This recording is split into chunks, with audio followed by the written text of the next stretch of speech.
দেখো বন্ধুরা, লাট মন্দিরের উপরে কতটা জল দেখো,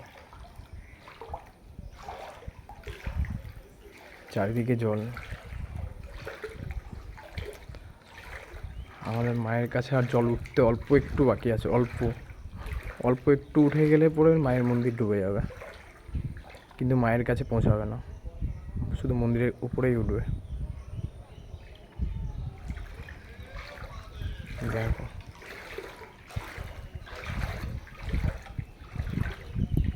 চারিদিকে জল।